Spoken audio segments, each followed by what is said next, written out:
들으시는 모든 분들이 재앙은 소멸하고 소원은 성취해서 부처님 전에 복 많이 지으시기를 바라온드립니다.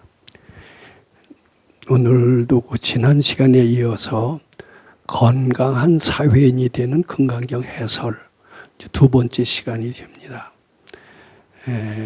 제가 지난 시간에도 말씀드렸습니다마는 처음에 뭣도 모르고 제가 건강경을 해석을 잘 할 수 있다라는 오만한 생각을 내었던 때가 있었던 것 같습니다. 근데 건강경이라는 공부를 본격적으로 정말 믿고 해석해서 제대로 실천해 본 결과 정말 도인이 아니면 깨친 이가 아니면은 건강경을 한 구절도 제대로 해석할 수 없다라는 그런 반성 그리고 그런 깨달음에 이르게 됐습니다. 그러면 도인이 아니면 이렇게 건강경 해설을 할 수 없다라는 깨달음이 있었다면 어떻게 또 건강경을 해설한다고 하느냐, 내가 정말 깨달았느냐, 이런 의문이 드실 겁니다. 물론 제가 도인처럼 깨달은 것은 아닙니다. 근데 도인 밑에서 건강경 공부를 여러 해 하고 비록 확실히 깨치지는 못했더라 하더라도 어렵고 이해가 안 되는 구절은 부처님이시라면 어떻게 말씀하셨을까? 밝은 스승이라면 여기에 어떻게 설법을 하실까? 이 생각을 계속해서 하다 보면은 그런 대로 지혜가 생기는 것 같아요. 그 지혜가 생기는 그 결과를 가지고 제가 말씀드린다. 이렇게 이해하시면은 거의 틀림없을 것이다. 이렇게 생각을 합니다. 제가 이렇게 도인은 어떻게 건강경을 하셨을까, 해설하셨을까, 부처님이라면 어떻게 해설하셨을까, 이렇게 자꾸 생각하다가 알아지는 것을 말씀드리려고 하니까 제가 처음에 해설하려고 했던 것과는 너무나 다르다라는 것을 알게 됐습니다. 글자 하나하나가 다 틀립니다. 그래서 그때 제가 깨친 것을 바탕으로 이 해석을 한번 해보고자 합니다. 우선 건강경 제1번에 뭐라고 출발을 하냐면 여시아몬으로 출발합니다. 이와 같이 내가 들었다라는 해석이 됩니다. 요 나는 그 경전을 쓰는 우리가 아난존자라고 얘기를 합니다. 아난존자가 들은 것을 기억력이 뛰어나서 적어놓은 것이 바로 불경이다라고 얘기를 합니다. 자, 그래서 저는 글자 그대로 처음엔 이와 같이 아난존자에 내가 들었다라고 해석을 하곤 그랬었어요. 그런데 요 들었다라는 것은 잘 해석해야지 이게 그냥 들었다라고 해석해서는 전혀 그 본질, 건강의 본질을 이해할 수 없다, 이렇게 생각을 합니다. 아마 이 들었다라는 표현보다도 알아차렸다, 깨달았다, 이게 더 정확한 표현인 것 같습니다. 자, 그러면은 이와 같이 내가 알아차렸다, 아난존자가 이렇게 출발을 했다라고 저는 생각을 합니다. 그럼 아난존자가 어떤 분인가를 우선 좀 설명하는 것은 매우 필요합니다. 다문제일 아난존자, 이런 별명이 있어요. 많이 듣고 많이 기억하고 있는 뛰어난 기억력의 천재, 여기 아난존자라고 합니다. 사실인지 모르지만 팔만대장경을 처음부터 끝까지 다 외웠을 뿐만 아니라 거꾸로 쭉 해서 처음부터 끝까지 거꾸로도 외웠다고 할 정도로 기억력의 천재가 아난이라고 그렇게 알려져 있습니다. 자, 그런데 이 기억력만 갖고 다른 것은 몰라도 특히 불경 같은 난해한 심한 뜻이 있는 가르침을 제대로 적어놓는다는 것은 전 거의 불가능하다라고 봅니다. 특히 부처님의 심오한 그 말씀은 기억력 갖고 도저히 그 큰 뜻을 설명할 수가 없어요. 자기가 실천이 있어야 되고 깨달음이 있어야 되고 지혜가 있어야만이 부처님의 가르침을 제대로 기술할 수 있다라고 보는 겁니다. 마치 영어를 아무리 잘하는 사람이라 하더라도 영문학과를 나와서 또 오랫동안 미국이나 이런 영어권에서 오랫동안 생활한 영어의 아주 달인이라 하더라도 자연과학 서적을 해석해서 이해한다는 것은 거의 불가능합니다. 자연과학에 관한 실험을 하고 계산을 하고 깨달음이 있어야 자연과학 서적을 제대로 번역할 수가 있습니다. 영어 잘한다는 것 갖고서는 인문학자가 자연과학을 해석할 수 없듯이 아무리 기억력이 좋다 하더라도 부처님의 말씀을 제대로 기술할 수 없다는 것은 너무나 불문가지의 명확한 사실입니다. 그래서 그 가섭존자가 경전을 결집할 때 아난존자를 붙이지 않았어요. 너는 굉장히 기억력의 천재고 누구보다도 부처님의 말씀을 잘 기억하지만은 너한테 부족한 것이 있다. 지혜가 부족하다. 부처님의 말씀은 기억력 갖고 되는 게 아니다. 그 깊은 뜻, 이면의 뜻을 아는 지혜가 동반되지 않아 갖고서는 도저히 부처님의 말씀을 경전으로 쓸 수가 없는 것이다. 이렇게 하면서 경전 결집의 그 대열에 참여를 배제시켰던 겁니다. 그러니까 아난존자는 굉장히 화가 났고 자기 아니면은 도저히 경전을 적어 옮길 수 있는 사람이 없는데 자기가 깨달음을 얻지 못했다는 이유로, 즉 아라한이 되지 못했다는 이유, 좀 더 쉽게 말하면 지혜가 부족하다는 이유로 거기서 퇴출되는 것을 굉장히 분하게 생각을 하고 일주일인가 열심히 공부를 해서 드디어 아라한과를 얻었다는 얘기입니다. 그럼 아라한과라는 것은 뭐냐면 지혜의 눈이 트였다, 이렇게 봐야 됩니다. 자, 그런데 이 기억력의 천재는 지식은 굉장히 많습니다. 술술술 처음부터까지 그냥 뭐 모르는 게 없어요. 백과사전입니다. 그런데 지식, 이런 말이 있지 않습니까? 우리나라 속담에도 구술이 꿰어야 보배가 되는 것이지 구술 자체는 보배가 안 됩니다. 마찬가지로 지식을 잘 꿰어야 지혜로 이르게 됩니다. 지혜로워져야 부처님의 말씀을 그대로 다른 사람한테 이해하기 쉽게 경전을 만들 수가 있어요. 그래서 드디어 아난존자는 깨달음을 얻고 지혜의 눈이 트이게 되면서 본격적으로 이제 경전 결집에 참여하게 됐습니다. 자, 근데 우리 여기서 지식과 지혜를 잘 구분해야 됩니다. 지식이 아무리 많아도 시험을 아무리 잘 쳐도 창의성이 없다는 소리를 우리나라, 특히 우리나라 사람들 많이 듣습니다. 우리나라에서 뛰어난 천재들이, 저는 주위에 뛰어난 천재들이 미국 유학을 갔다 와서 굉장히 열등감을 느끼는 것을 전 종종 봅니다. 왜 열등감을 느끼느냐? 한국에서 참 기라성 같은 수재다 하는 사람이 왜 우리나라 사람이 머리가 못해서 그러냐? 우리나라에서 배운 것은 너무 지식 위주의 교육이기 때문입니다. 근데 미국의 교육은 지식 위주의 교육이 아닙니다. 지식 위주의 교육은 이제 바야흐로 과거의 유물이 되고 말았습니다. 창의성을 개발하는 교육 아니면은 이 시대를 살아남아 할 수가 없습니다.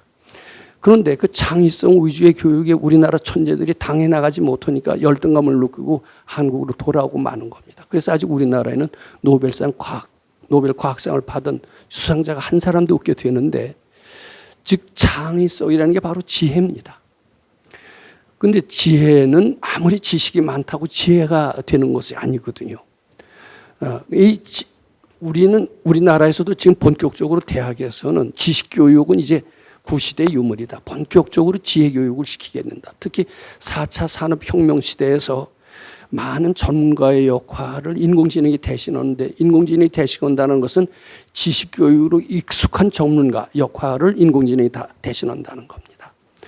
그러면 한국에서 본격적으로 피어나는 건 지혜교육이라는 데에는 대학 관계자들이 이구동성으로 다 얘기를 하고 있습니다. 즉 아라한이라는 게 무엇이냐? 왜 아라한을 요구를 했느냐? 경전 결집을 하는데 왜 가섭존자는 아라한이 되기를 요구했느냐? 아라한은 아상이 없어졌고, 우리가 실무유법을 명이 아라한이니다 이런 건강의 구절이 있듯이 실무유법이라는 것은 아상이 본래 없음을 안다, 이런 뜻이 됩니다. 아상이 없어져야 본래 가지고 있던 지혜 눈이 트이게 되고, 지혜 눈이 트이게 돼야 경전을 편찬하고 결집할 수가 있다. 이렇게 아마 가섭존자를 보고 아난존자가 아라한이 되면서 비로소 경전 결집 대열에 참여시키게 됐던 겁니다. 그런데 이 지식은 어떤 식으로 지혜에 이르게 되느냐 하면, 대개 요새 서양 학문들, 이제 소위 이런 것들은 논문을 보면은요, 서론이 있고, 뭐 본론이 있고 등등, 이제 결론이 있고, 이제 이렇게 됩니다. 이제 이런 것을 귀납법적인 진리의 접근법이다. 이렇게 얘기를 해도 됩니다. 요것은 특히 지식 위주로 익숙해 있는 사람, 보통 사람들한테 이해하기 쉬운 진리 접근 방법이다. 이렇게 생각해도 됩니다.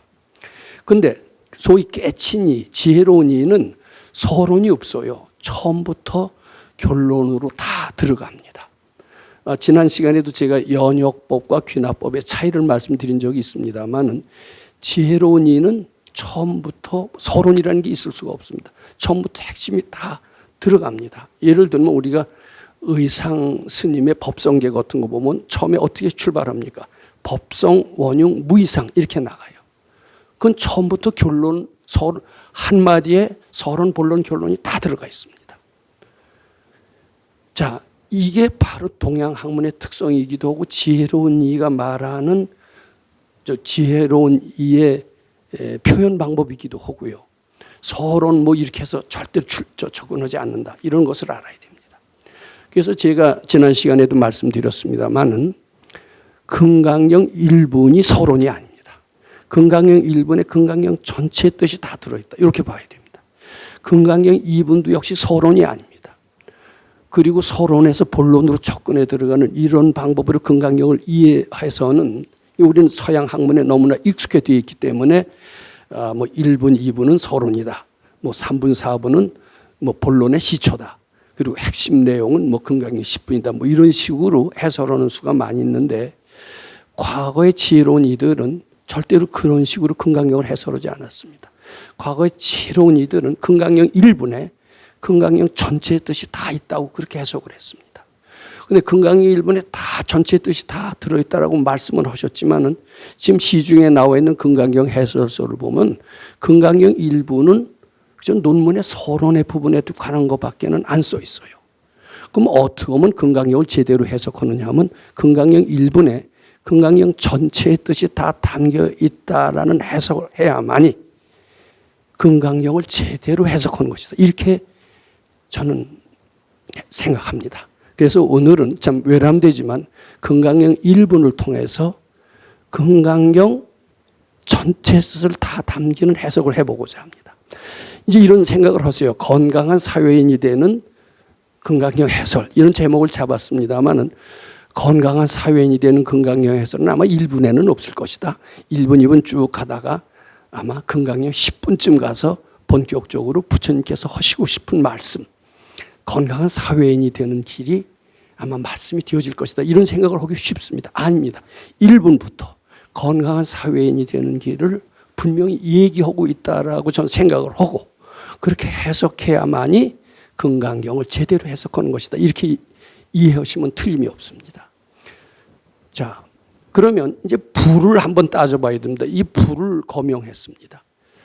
여시암은 하사원이 우리가 대개 금강경 좀 읽으신 분들은 금강경 1분을 책 보지 않아도 다 외웁니다. 여시암문으로 시작이 됩니다. 일시에 시간은 우리가 알 필요가 없어요. 시간 공간은 둘이 아니에요.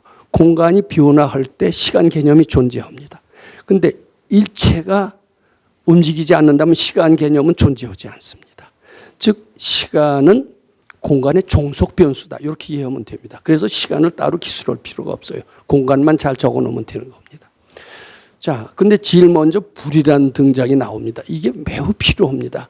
이 불만 잘 설명하면은 금강경 1분이 금강경 전체의 뜻을 다 포함하고 있다라는 결론에 어렵지 않게 도달할 수가 있습니다. 자, 불이라는 것은 어떤 분이냐? 우선 불에 대한 설명을 우리가 반드시 해야 됩니다. 불에 대한 설명을 잘 듣기만 한다라면 금강경 1분에 금강경 전체의 뜻이 다 포함되어 있음을 어렵지 않게 할 수가 있습니다. 불이라는 이 표현은 어떻게 보면 본론으로 위한 출발, 서론이 아닙니다. 불 속에 거의 결론이 다 들어있다. 이렇게 보면 틀림없습니다. 그럼 불은 어떤 분이냐? 부처님이라고 이렇게 알고 있습니다. 불은 육신을 가지신 부처님. 근데 이게 부처님이요. 본래 육신이 있는 게 아니래요. 신과 같은 존재입니다. 신. 기독교에서 말하는 신이에요. 신이고 이게 이제 기독교의 신은 어떻게 얘기하냐면 전지전능한 존재라고 얘기합니다. 전지전능. 어때요? 절에 가보면 뭐 누런 세계 뭐 30 이상 80종을 가진 거룩하신 모습으로 딱 가보자고 앉아 계시니까 저 틀림없이 사람이다 이렇게 생각을 하기 쉽습니다. 사람 아닙니다. 사람의 모습으로 세상에 오셨을 뿐입니다. 이제 요게 부처님의 특성이 있어요. 부처님은 본래 모습이 뭐냐면 형상이 없어요. 신이에요. 우리가 그 정체를 알 수가 없습니다. 우리의 지혜로서는 부처님의 정체를 알 수가 없습니다. 근데 왜 사람의 모습으로 오느냐? 신이 돼 갖고서는 허공에서 뭐 금강경을 뭐 응무소주 이생기심 이렇게 얘기를 한다라면은 이게 사람이 되고 우리하고 같이 공감을 해야 그 얘기가 알아들리지. 하늘에서 들린다면 이게 도깨비의 소리인지 무슨 소리인지 알 수가 없어요. 그래서 반드시 부처님께서는 우리들한테 부처님의 진리를 가르쳐 주기 위해서는 사람의 모습으로 출현하실 수밖에 없다고 그럽니다. 그리고 우리보다 많이 앞서가지 않습니다. 기적을 나타내는 도사처럼 행동해서는 우리 부처님의 가르침을 따르지 않습니다. 저희는 내가 따라갈 수 없는 엄청난 도사인데 내가 저희를 따라갔다고 했다간 뭐 아무것도 안 되겠다 이런 생각을 합니다. 우리보다 꼭 반보 앞서서 간다고 그럽니다. 사람하고 비슷하게 행동을 한다고 그럽니다. 그것은 중생을 밝게 해주시기 위한 부처님의 자비심으로 보면 됩니다. 자, 그래서 이 신이고 우리를 밝게 해주시기 위해서 사람의 모습으로 나타내신 이런 존재, 일단 이렇게 생각을 합니다. 우리 원각경에 이런 보살에 대한 설명이 있습니다. 제가 이 자리에서도 몇 번 얘기를 했습니다만 보살도 사람으로 알기가 쉬워요. 우리는 관세음보살, 지장보살, 뭐 대세지보살 이런 절에 가면 많은 보살의 명호를 알고 있습니다. 그리고 그 사람의 모습이 따뜻한 어머니의 모습으로 이렇게 나타나 있으니까 사람으로 알게 되기 쉽습니다. 보살 역시 사람이라고 할 수가 없습니다. 신적인 존재입니다. 그런데 왜 사람의 모습으로 나타나느냐? 사람의 모습으로 나타나야만이 중생을 교화하고 제도해서 밝아지게 할 수 있기 때문에 사람의 몸을 받을 어떤 원인이 없건만은 일부러 사람의 모습을 빌어서 태어나서 사람을 밝게 해준다라는 겁니다. 우리가 이제 많은 우리 불교에 대해서 잘 모르고 있는 부분이 많습니다만 제가 이해한 바로는 이렇게 사람의 몸을 받지 않습니까? 몸을 받으려면 반드시 애욕이 동반돼야 된다고 그럽니다. 애욕. 사랑하고 미워하는 마음이 동반이 돼야 중생의 몸을 받는 거죠. 그럼 보살도 몸을 받았을 때 저희도 사랑과 미움이라는 애욕이 있기 때문에 몸을 받았으리라 이렇게 생각하기 쉽습니다. 부처님도 최후신의 몸을 놔두신 보살의 모양으로 보면 됩니다. 이제 더 이상 사람의 몸으로 오시지 않습니다. 서가모니 불은 최후의 육신을 지니신 몸이다. 이렇게 보시면 됩니다. 그런데 그 몸은 애욕으로 인해서 생긴 몸이 아니라는 거예요. 보살의 몸은 중생의 몸과 우리 중생은 애욕이 있기 때문에 이런 몸을 받았다고 합니다만은 보살의 몸은 애욕으로 받은 게 아니에요. 애욕은 본래 없지만은 중생을 밝게 하기 위해서, 제도하기 위해서 일부러 사람 몸 안 받아도 되는데 제도하기 위해서 사람 몸 받아서 중생을 제도한다. 원각경에 이릅니다. 보살 변화 시현세간. 보살이 변화해서 세상에 나타나는 것은 시현세간. 비의 위번. 사랑이 근본이 된 게 아니라 자비심으로 그렇게 된 것이다. 저는 이 구절을 참 좋아합니다. 그래서 일부러 탐욕이 본래 없는 분이시지만은 탐욕의 모습을 나타냄으로써 중생보다 반보 앞서갑니다. 너무나 뛰어나게 신통을 부리고 무해자재한 행동을 해서는 중생들이 도저히 겁나서 따라오지 못하기 때문에 중생하고 비슷하게 화내는 모습도 보이고 사랑하는 모습도 보이면서 중생으로 하여금 나도 따라갈 수 있다라는 마음을 내게 하면서 꼭 반보만 앞에 가서 중생들을 교화하는 것이 보살의 특징이다. 이렇게 이해하시면 됩니다. 그래서 이 부처님 말하자면 최후신의 보살의 모양 이렇게 보시면 됩니다. 신입니다. 전지전능합니다. 그리고 이렇게 몸으로 오셨지만 애욕이 있어서 오신 게 아니라 자비심으로 오셨어요. 제도하시기 위해서 서가모니 불은 이 땅에 오신 겁니다. 애욕의 몸으로 이 땅에 오신 게 아닙니다. 그것은 제가 도인을 모시고 있으면서 몇 년 동안을 지내봤기 때문에 정말 깨친이는 화도 내고 사랑도 하고 여러 가지 합니다만 애욕으로 그런 게 아니라는 것을 압니다. 일부러 그러는 것을 저는 압니다. 중생들에 대한 자비와 사랑 때문에 그러는 것이라는 것을 저는 압니다. 즉 가짜로 가입생사, 가짜로 사람 몸을 빌어서 화도 내고 그리고 나무라는 모습을 보임으로써 중생들로 하여금 당신을 따라오게 해서 결국은 밝아지게 하기 위해서 꾸민 연구가 같은 것이다. 저는 이 말을 믿습니다. 그리고 이제 설법이라는 것은 항상 수기설법이 됩니다. 수기설법. 그 사람이 그때 그 환경에서 맞는 그 얘기를 할 수밖에 없습니다. 그래서 이 부처님은 신이고 본래 사람의 몸을 받을 필요가 없어요. 완벽한 존재입니다. 근데 중생을 제도하기 위해서 사람의 몸으로 오셨고 그네들을 밝게 해주기 위해서 이런저런 얘기를 다 하시지만은 그것은 알고 보면 그때 그 시대에 필요한 것이지 그것이 뭐 획일적인 진리는 아니다. 이렇게 이해하셔야 됩니다.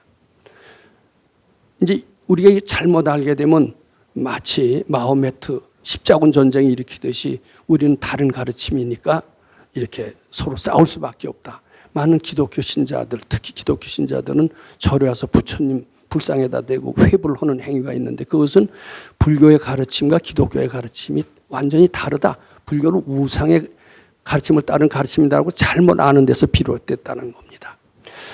자, 그리고요. 또 부처님의 가르침의 특성이 뭐냐 하면은요. 모든 중생들을 부처님과 똑같이 봐요. 그대들도 그대로 부처니라. 그런데 언젠가부터 헷가닥해서 가짜 나를 참나로 알면서 고통을 자기 본래 모습으로 알고 무지무능을 자기의 본래 모습으로 착각하면서 하염없이 고생으로 사는 것을 안타까워하셨던 겁니다. 그대들도 이런 무지무능이나 고통이 착각인 줄 알고 부처님께 바쳐서 소멸한다라면 당신과 똑같은 전지전능한 위대한 존재가 될 것이 틀림없을진데 이 중생들이 그것을 모르고 고통을 받는 것을 안타까워 여기면서 그 사람들의 알맞는 법문을 해주신 것, 이것이 팔만대장경이고 그 근기에 따라서 정도에 따라서 여러 가지 다양한 경전을 설하심으로써 처음엔 아함부 경전, 방등부 경전, 또 반야부 경전, 또 법화열반부 경전 이렇게 다양하게 나와 있지만은 그것은 가르침이 다 달라서 그런 것이 아니라 그 사람들, 그 환경, 그 근기에 알맞는 그때 그 사람한테 필요한 말씀을 하심으로써 밝게 해 주시려는 자비의 뜻이 포함되어 있다. 이렇게 보시면 됩니다. 즉 부처님의 일거수일투족은 하나도 엉터리가 없습니다. 하나도 소용없는 것이 없습니다. 다 중생을 밝게 해 주시기 위한 연극이고 그 하나의 모습에 다 헛된 것이 없다. 이렇게 보면 됩니다. 이렇게 불만 다 설명을 하게 되면요. 금강경 1번의 전모가 다 드러납니다. 야, 왜 작의 지발, 식시의 작의 지발하고 입사위 대성이 있어. 아무것도 아닌 내용 같잖아요. 그리고 이것은 무슨 논문으로 치면 논문의 제일 서론 부분 같고 본론으로 위한 준비 단계에 불과한 것 같지만 식시의 작의 지발은 부처님이 중생을 밝게 해 주시기 위한 일종의 연극으로 본다면은 작의 지발 자체에 심오한 뜻이 있는 겁니다. 그 자체에서 이미 깨달음, 즉 건강한 사회인이 되는 길을 제시하셨다라고 본다라면은 금강경 1번 속에 금강경 전체의 뜻을 충분히 포함하고 있다라는 말씀을 이해할 수가 있습니다. 그것은 불이라는 말을 잘 해석하기만 해도 어렵지 않게 도달할 수가 있고 지금부터 차제거리, 환지본처, 반사흘, 수의발, 세조기 이것이 어째서 건강한 사회인이 되는데 꼭 필요한 말씀이냐. 안한존자는 그것이 꼭 필요하다라고 봐서 지혜 눈이 뜨인 안한존자입니다. 이미 기억력에만 의존하는 안한존자가 아닙니다. 기억력에만 의존하는 안한존자라면 구태여 뭐 이렇게 길게 쓸 필요가 없어요. 그이는 이미 기억력을 뛰어넘어서 상당히 지혜로워졌습니다. 부처님의 핵심 가르침이 뭔지를 알게 됩니다. 그래서 처음부터 핵심의 가르침을 딱 본격적으로 클로즈업 시켜서 해설에 들어갔다. 경전 결집에 들어갔다. 이렇게 이해하시면 됩니다. 자, 그럼 부처님이라는 것을 우선 딱 설명하면 여기에 일분이 다 들어가 있어요. 식사를 하신다. 착의 지발한다. 옷을 입고 바리떼를 가지신다. 이게 다 중생을 밝게 하기 위한 부처님의 자비심의 표현으로 보시면 됩니다. 다 뜻이 있어요. 저는 도인을 모시고 있어 봤기 때문에 도인의 한마디 일거수일투족은 우리를 다 밝게 해 주시려는 자비심에서 나오는 것을 알게 됐고, 그것이 사실은 본인의 참뜻이 아니고 일종의 연극으로 알게 됐고, 꾸중을 하시고 사랑하는 모습을 보이는 것도 실제로 꾸중할 것이 있고 사랑할 것이 있어서 그런 것이 아니라 중생들을 그 사람한테 이런 모습을 보여야만이 밝아질 거다라는 자비심에서 나온 표지, 이것을 도인을 모시고 있음으로써 터득하게 됐고, 도인의 모습을 유추해서 부처님은 이럴 것이다, 이런 해석에 도달했다, 이렇게 말씀드리고자 합니다. 자, 이제 부처님이 일시의 불이, 그 다음에 사위국 기수급 고도곤이라는 이제 이런 표현이 나옵니다. 왜 기수급 고도곤을 여기에 거명을 했을까? 아난 존재가 상당히 지혜로운 사람인데 안 써도 되잖아요. 여시하면 일시의 불이 쭉 하고 고도에 뭐 식시에 차의지발 해도 됩니다. 어디 장소를 구태여 거명할 필요가 하나도 없다. 전 이렇게 생각을 할 수가 있는데 이 장소를 거명을 했어요. 근데 이 기수급 고도곤이라는 것은 무엇이냐? 기수하고 급고도, 기수는 기타 태자, 기타 태자와 급고독 장자가 둘이 힘을 합쳐서 돈을 들여서 그 정원을 만들었다는 뜻으로 기수급 고도곤이라고 되어 있다는 것은 알고 있습니다. 그럼 왜 기수급 고도곤을 왜 썼느냐? 이건 저는 의미가 있다고 생각합니다. 수탈타 장자, 굉장히 부자입니다. 그 기수급 고도곤을 다 황금으로 깔려고 했어요. 그 정도로 돈이 많았습니다. 돈이 많은 사람은 전생에 탐심을 많이 닦은 사람이라고 합니다. 많이 베풀어 준 사람입니다. 항아사등, 칠보로, 보시현 이런 결과다라고 얘기할 수가 있습니다. 즉 탐심을 깨친 수탈타 장자와 기타 태자는 권력을 가지고 있어요. 진심을 깨친, 진심을 잘 닦고, 물론 탐심도 닦았겠지만 탐심과 진심을 닦은 결과 왕자로 태어나고 그리고 권력을 쥐게 됩니다. 즉 기타 태자와 수탈타 장자는 그냥 두 사람의 합쳐서 했다라고 하면 아무 의미가 없어요. 근데 한 사람은 탐심을 깨친 성자, 또 한 사람은 진심을 깨친 성자 둘이 해서 만든 정원이라고 그러면 거기가 성지라는 뜻이 포함되어 있습니다. 즉 기수급 고도곤은 성지다.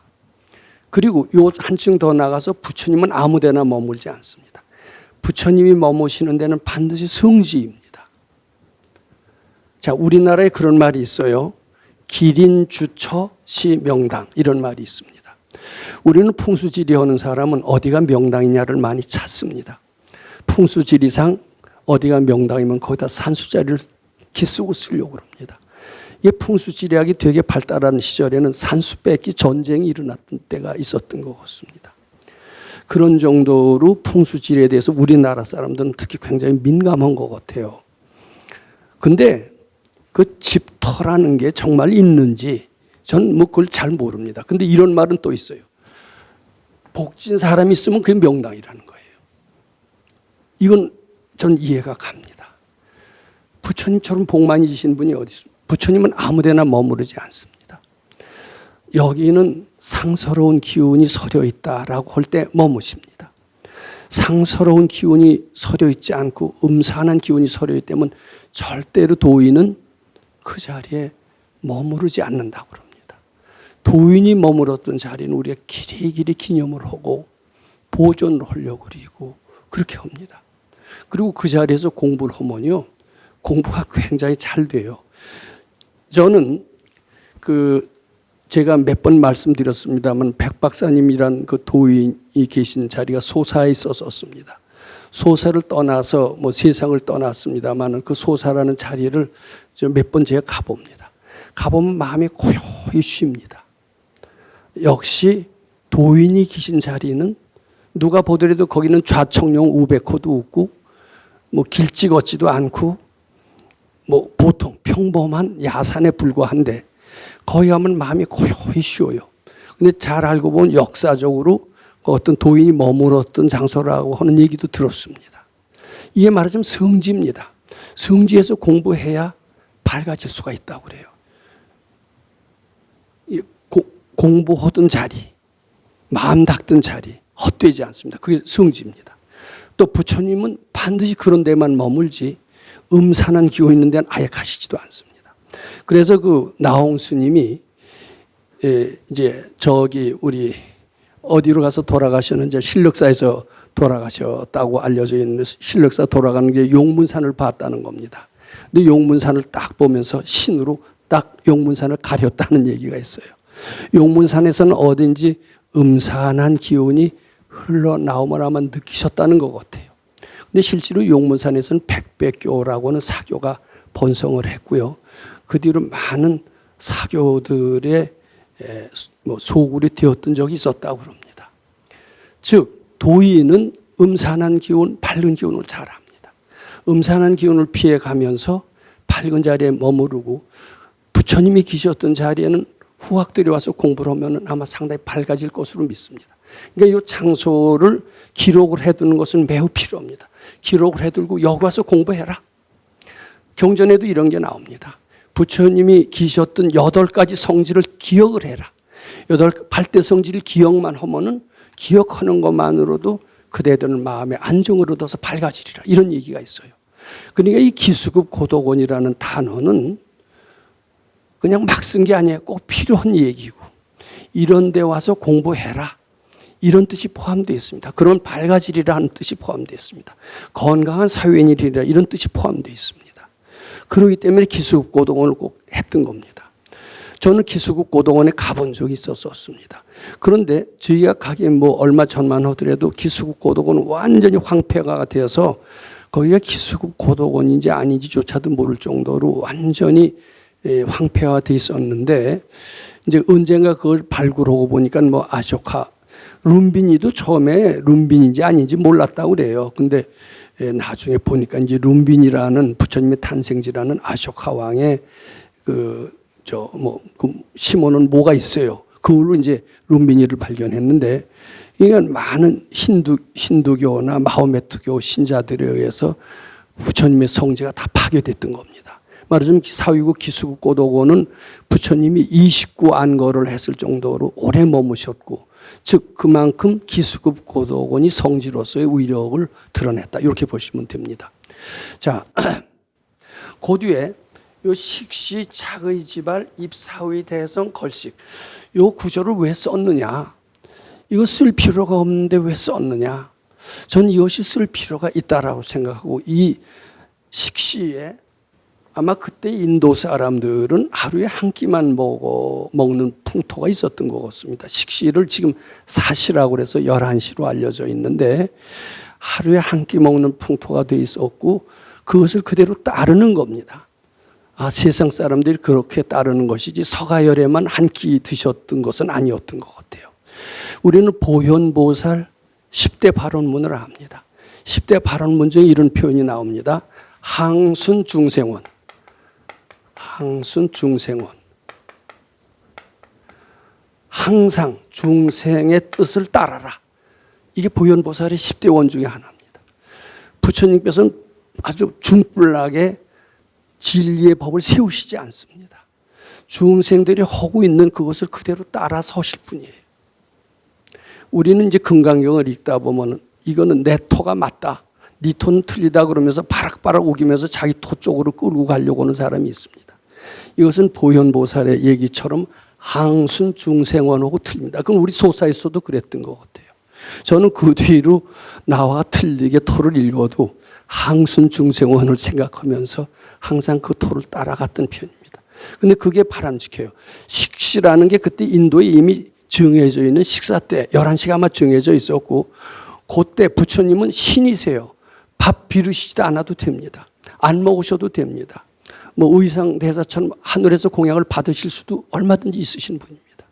근데 왜 식시가 되셔서 자의지발하시고 그리고 예절을 갖추세요? 아마 그 수도장에 있을 때는 옷을 좀 벗고 계셨던 것 같아요. 그런데 이제 밥 먹을 때가 돼서 사회성으로 들어가십니다. 그럴 때에는 사회생활을 하는 거나 마찬가지이기 때문에 그 사회생활에 걸맞는 행동을 하시고 해서 옷을 입으세요. 아마 옷만 입고 그냥 걸어만 가셔도 부처님한테 얼른 공양을 드릴 사람은 너무나 많을 겁니다. 바리떼 안 가셔도 됩니다. 우리가 바리떼에다 잔뜩 담아서 드리겠습니다 하는 사람들로 꽉 차 있을 겁니다. 그런데 부처님께서는 바리떼를 가지고 가셨어요. 옷을 입으시고 바리떼를 가지고 가셨다. 아무것도 아닌 것 같아도요. 이 말 속에 부처님은 깊은 뜻이 담겨 있다고 생각합니다. 너희들 세상에서 밝아지려면은 경제 활동을 잘하는 것은 매우 중요하다. 우리 금강산도 식후경이라는 말이 있지 않습니까? 즉 세상에서 밝아지는데 굶어가면서 밝아지는 것은 있을 수가 없다. 경제 활동을 해야 되느니라. 경제 활동을 해라. 우리 백장 스님인가 그런 말씀을 하신 적이 있습니다. 일일 불작, 일일 불식. 하루에 이러지 않은 사람은 밥 먹지 마라. 그것은 이제 서가열의 한참 후학인 백장 스님의 말씀이기도 합니다만은 서가열의 당시에 서가열께서는 이미 시범을 보이셨어요. 너희들 경제활동 해라. 예절을 갖춰라. 그리고 가서 경제활동을 하고 밥을 얻어 먹어라. 감사해라. 이런 뜻이 포함되어 있습니다. 그래서 식시에 옷을 입으시고 바리떼를 가져가셔야죠. 물론 서가열의 같은 분은 바리떼 안 가져가셔도 다 알아서 해주겠죠. 근데 그건 예의가 아닙니다. 또 본인이 그렇게 잘못된 시범을 보인다면은 그것은 후학들한테 너무나 따라오기 어려운 잘못된 전례를 남긴다는 것을 아시고 옷을 입으시고 바리떼를 반드시 가져가시고 이것을 표현을 안한존자가 반드시 해야 될 필요가 있습니다. 이게 안 해도 될 것 같아요. 우리는 본론만 알면 되기 때문에 논문의 본론만 알면 되기 때문에 신문도 어때요?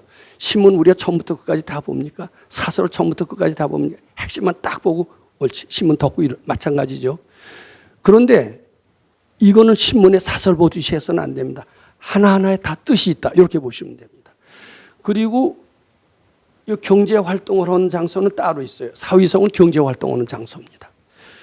거기서 경제활동을 하세요. 걸식을 하세요.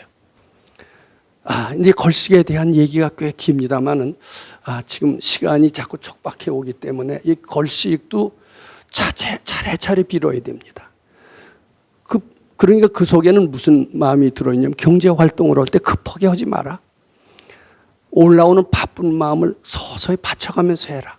차제거리에 그 뜻이 포함되어 있습니다. 차제거리만 잘 실천해도 밝아질 수가 있습니다. 우리는 항상 방방 뛰면서 삽니다. 너무나 바쁜 게 많습니다. 학교 다닐 때는 집에서 부지런히 나와서 전철 타고 학교에 가면 대학에서는 강의실 찾으러 부지런히 왔다 갔다 합니다. 숙제 내고 집에 오서는 숙제하기가 바쁘고 정신없이 지내요. 요새 현대인들은. 바쁘다 바빠. 죽을 때까지 바쁘다고 그럽니다. 근데 이 바쁜 마음을 바치기만 하면은 밝아진다는 거예요. 차제거리에는 그 뜻이 들어있다. 이렇게 보시면 됩니다. 바쁜 마음을 바치고 스텝 바이 스텝으로 천천히 해라. 이런 뜻이 포함되어 있습니다. 그런데 이제 이거 보세요. 어디서 듣느냐면 식사하는 데는 따로 있어요. 경제활동하는 데는 밖에 있고 제자리로 돌아 식사하시는 데가 따로 있습니다. 환지번처. 이걸 구분하실 필요가 있습니다. 우리 주경야독이라는 말이 있습니다. 낮에 부지런히 이루고 금강경부는 언제 합니까? 저녁 때 해요. 조용한 자리에서 합니다. 이왕이면 법다운 자리를 갖춰놓고 하는 게 좋습니다. 저는 그 전에 소사에서 수장할 때 소를 데리고 방목을 나가면서 소를 데리고 가면서 미륵존 여reb을 외쳤던 때가 있습니다. 그게 또 공부라고 생각했습니다. 근데 이제 그렇게 하니까 그렇게 뭐 하지 마라. 미륵존 여reb은 지정된 장소에서 경건한 마음을 갖고 미륵존 여reb을 해라. 우리는 금강경 칠독하려니까 전철 속에서도 있고 화장실 가서도 있고. 근데 이렇게 전철 속에서 화장실 가서 뭐 읽어도 안 읽는 것보다 나을지 모르지만 경건한 마음이 동반되지 않습니다. 경을 읽는 데는 반드시 경건한 마음과 경건한 장소에서 하는 것을 부처님이 강조하셨고, 그 뜻으로 환지본초해서 제대로 돌아서 식사를 하시는데 반삭을, 이거는 내가 배가 고파서 먹는 게 아니라 부처님 법문 듣기 위해서, 부처님 시봉하기 위해서 먹는다는 뜻이 포함되어 있습니다.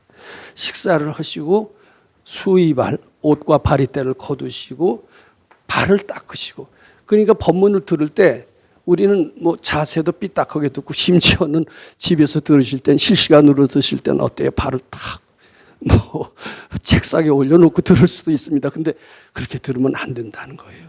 반드시 경건한 자세를 가지고 들어야 되고, 그리고 가능한 대로 법당에 와서 들어야 되고, 바로 들어야 된다는 게 필요하다는 이야기입니다. 요 구절은 밝아지는데 다 필요한 말씀이다라고 생각하고, 안한존재의 지혜로서 이렇게 썼다라고 생각을 합니다. 자, 이제 1분의 요약이나 마찬가지입니다. 제 대자 대비하시는 서가모니볼 그 뜻 잘 받들어 시봉 잘하옵기 발언 드립니다. 부처님께서는 식시에 착의지발하시는 법식을 보여주심으로써 우리 중생들로 하여금 사회생활에 적극 참여하여 복을 지어라 하는 마음을 내게 하시었고, 차제거리를 통하여 경제활동은 이런 식으로 하여라 하시었으며, 밝아지는 길에는 먹고 사는 방법을 잘 알아야 한다는 대원칙도 함께 제시하시었습니다. 부처님께서는 환지본처 반삭을 세족이 부조하시라 하는 법식을 통해서 경제생활 장소와 수도하는 장소를 분명히 구분하시었고, 중생들로 하여금 부처님의 마음을 공경하는 마음으로 유도하심으로써 드디어 우리들을 밝아지도록 지도하셨습니다. 이렇게 부처님 일거수일투족은 우리들로 하여금 부처님을 알게 하시었고, 모든 무지, 무능과 고통의 어두움을 지혜, 능력, 행복의 일로 바꾸게 하심으로써 드디어는 밝아지게 하시는 것입니다. 이 부처님의 위대한 무언의 법식을 통해서 우리들은 세세생생 부처님 모시고 시봉 잘하기를 발언하는 마음을 내게 합니다. 부처님 감사합니다. 시봉 잘하겠습니다. 이렇게 제가 한번 정리를 해봤습니다. 감사합니다.